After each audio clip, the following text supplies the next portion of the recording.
Hi friends, this is Bijou Baker. I'm Maria. So we're going to be getting into breads. But before we get into breads, we have to understand what's going on inside the bread. So today is just about flour, the flour that you're going to use for the breads. Essentially, there's two.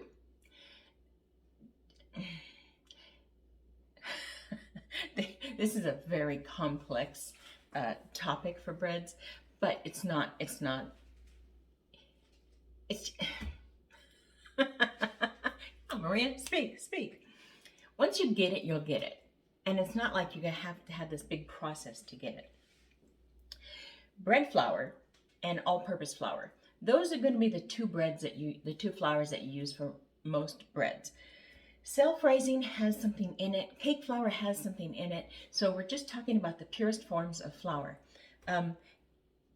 And strong flour or strong bread flour.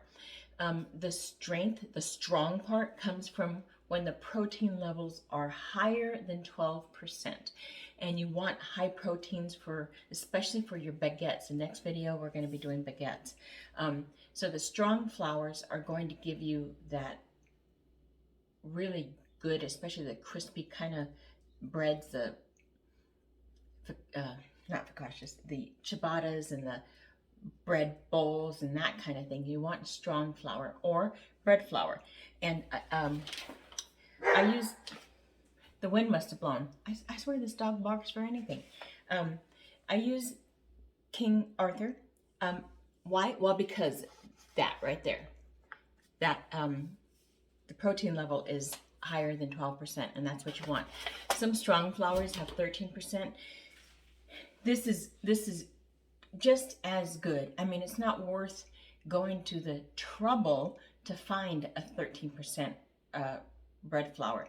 If it happens to be at your grocery store, grab it, but you don't need to go to that extra searching. I have to have 13. You don't.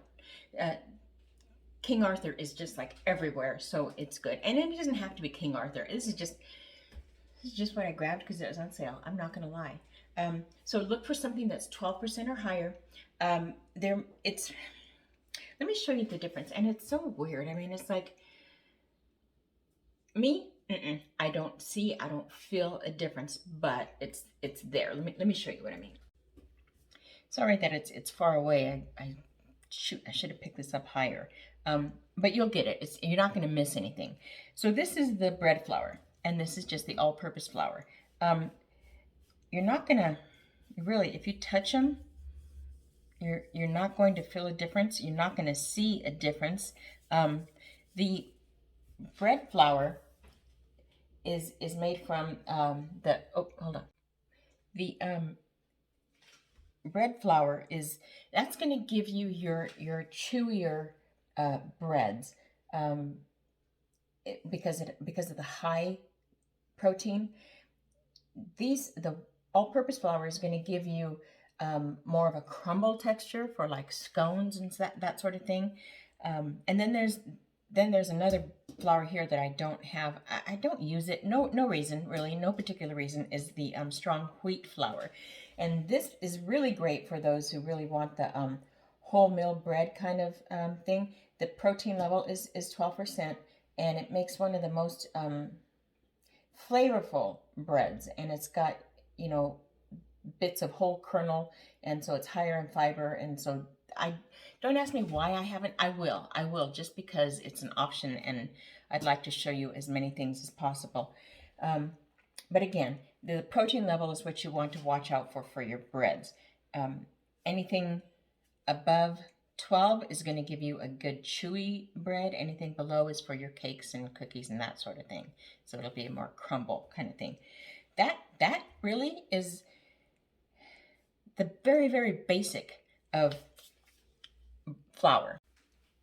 And I'm crooked.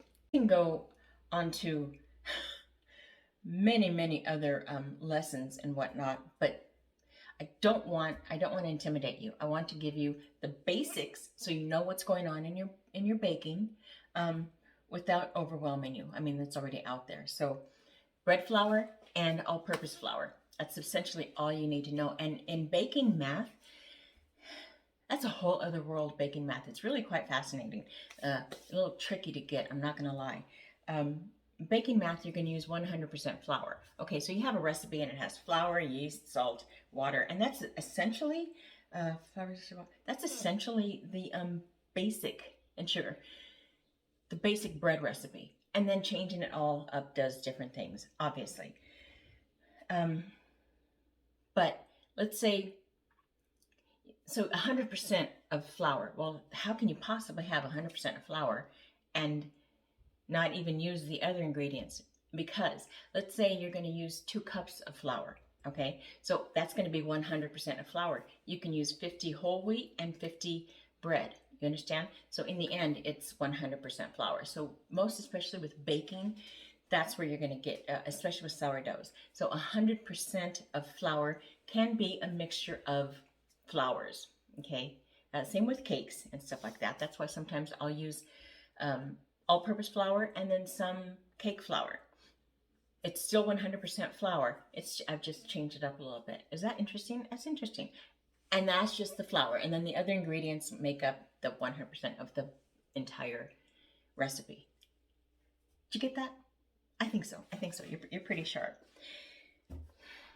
That's it. I'm not going to overwhelm you with a lot of things because bread is intimidating. It's just really intimidating. I don't like intimidating. I don't like bullies. So, that's what you need to know about flours. And check out the next video because we're going to be making baguettes. Baguettes right out of the oven. Forget about it.